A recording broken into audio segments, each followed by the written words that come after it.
Okay, when starting off, you need to take off the two U-bolts that are attached to the cylinder bracket there, and then mount the first bracket with the bolts provided onto the tie rod like that.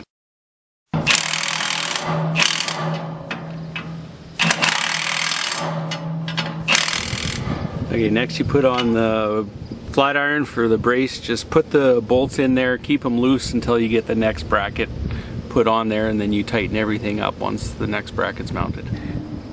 Okay, so then you mount the other bolts loosely on the other end of the flat iron there, and then put the U-bolts on the next brace, and then once those U-bolts are in, tighten it all up. So we have both ends of the flat iron still loose, and that bracket is still loose that's attached to the tie rod, and now you just tighten up the flat iron and then tighten up the bracket on the second bracket. So once that flat iron is tight, now you can finish the U-bolts on the end of the bracket, or the last bracket.